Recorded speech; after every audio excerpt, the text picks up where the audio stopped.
Let me ask you something uncomfortable. How many times this year did you feel motivated, only to quit quietly a few weeks later? Not because you failed, but because continuing scared you more than stopping. You love beginnings. Fresh starts, new plans, clean slates. They feel powerful. But tell me, if starting is your strength, why does nothing ever get finished? This isn't a motivation problem. It's something deeper. And if you don't face it now, next year will look exactly like the last one. The allure of beginnings is a powerful force, a siren song that promises endless possibilities and clean slates.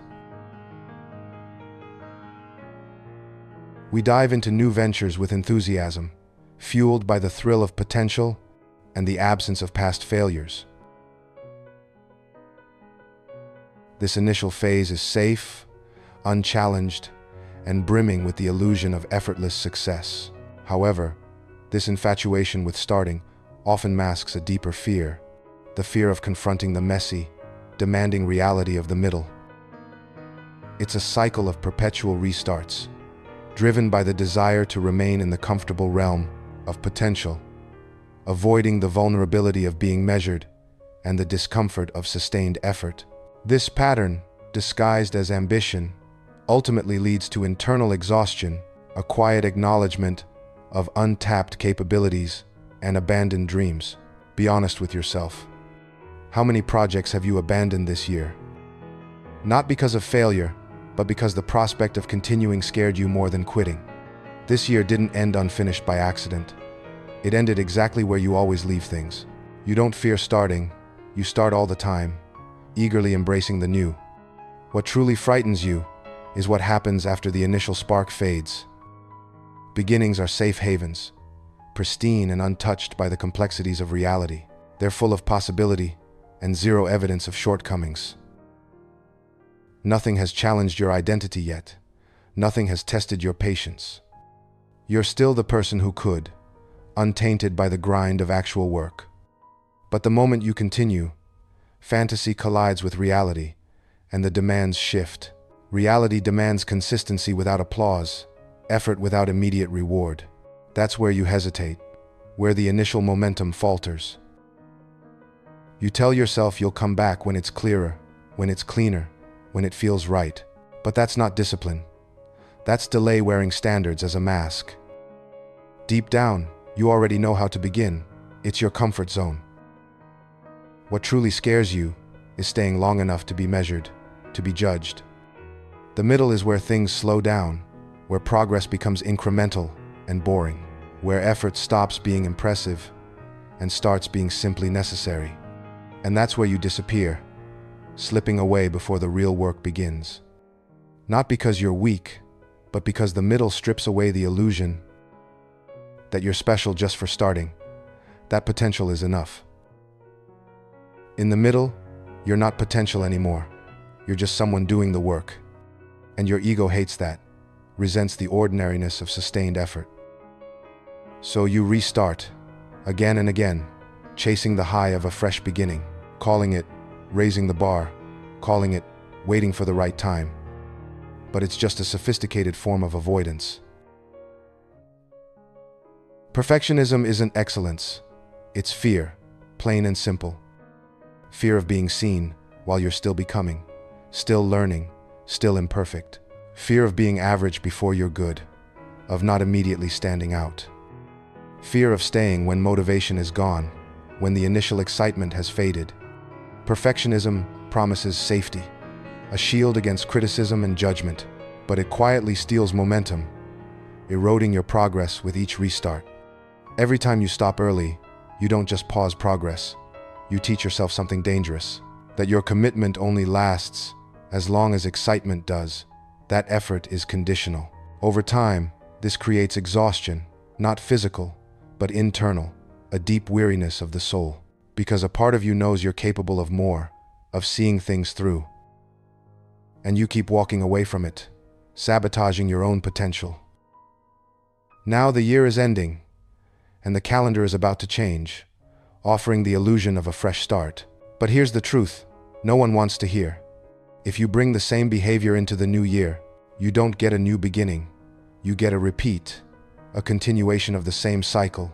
This year doesn't need another strong start. It needs you to survive the middle. To stay when it's slow, when the initial excitement has waned. To stay when it's uncomfortable, when the work is hard and the progress is slow. To stay when there's no reassurance, when doubt creeps in and whispers of quitting. Because the life you want is not built by the version of you who loves beginnings. It's built by the version of you who doesn't leave when it gets hard, who perseveres through the challenges and embraces the grind. The calendar will change, offering a clean slate and a fresh start. The question is whether you will, whether you'll break the cycle and finally stay. That fear of confronting the messy reality of the middle can be paralyzing. But breaking free from the cycle of endless beginnings requires a fundamental shift in perspective. It demands embracing the discomfort of the middle ground, the slow, unglamorous work. This work lies between the initial spark and the ultimate achievement. This involves confronting the fear of imperfection, the willingness to be seen while still in process. It's about recognizing that true growth lies not in the fleeting excitement of starting. True growth lies in the resilience to persevere when motivation wanes and progress seems slow. Imagine a sculptor, not just striking the first blow on a fresh block of marble, but patiently chipping away, day after day, revealing the form within. Or a gardener, not just planting seeds with hopeful anticipation, but diligently weeding, watering and nurturing, even when the sprouts seem fragile. The middle ground is where the real magic happens, where potential transforms into tangible results.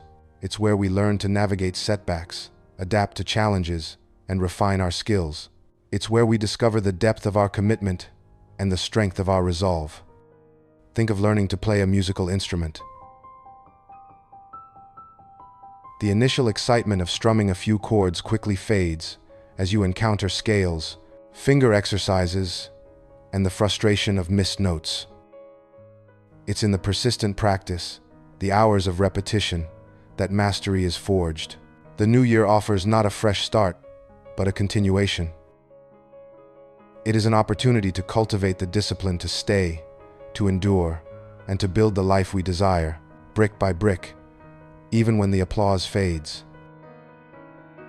It's about choosing to remain in the arena, to weather the storms, and to emerge stronger and more resilient on the other side. It's about finding joy not just in the destination, but in the journey itself. It's about recognizing that the true reward lies not in the applause of others, but in the quiet satisfaction of knowing that you gave it your all, that you persevered through the challenges, and that you built something meaningful, one imperfect step at a time. So, as the new year unfolds, resist the temptation to chase the next shiny object. Instead, embrace the messy, demanding, and ultimately rewarding reality of the middle ground. Commit to the slow, unglamorous work that lies between the dream and the achievement, and discover the profound satisfaction of building a life of lasting value. It is built not on fleeting moments of excitement, but on the solid foundation of sustained effort. It requires a willingness to embrace the mundane, to find purpose in the process. It means understanding that true fulfillment comes not from instant gratification, but from the gradual accumulation of small victories, the consistent application of effort. Consider the athlete training for a marathon. The thrill of the starting line is quickly replaced by the grueling reality of mile after mile. It's in those moments of exhaustion, when every muscle screams in protest, that the true test of character emerges. It's about pushing through the pain, the doubt, and the temptation to quit. It's about finding strength in the face of adversity and drawing upon an inner reserve of resilience. It's about celebrating the small milestones along the way, acknowledging the progress made. It's about focusing on the next step, the next breath, the next moment. It's about trusting in the process, knowing that with each stride, you are growing stronger, and with each challenge overcome, you are moving closer to your goal. The middle ground is not a place to be feared, but a place to be embraced.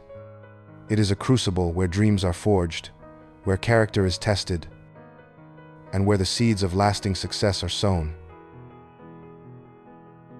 It is a place where we learn to appreciate the value of perseverance, the power of discipline, and the importance of staying true to our vision, even when the path ahead seems uncertain. So, as you embark on this new year, remember that the greatest rewards await you in the middle. Embrace the challenge, embrace the discomfort, and embrace the opportunity to grow. Trust in your ability to persevere, to overcome obstacles, and to achieve your goals. And never underestimate the power of sustained effort, the transformative potential of the middle ground. For it is in the middle that we discover who we truly are, what we are truly capable of, and the extraordinary things we can achieve when we refuse to give up. It is in the middle that we build a life of meaning, purpose, and lasting impact.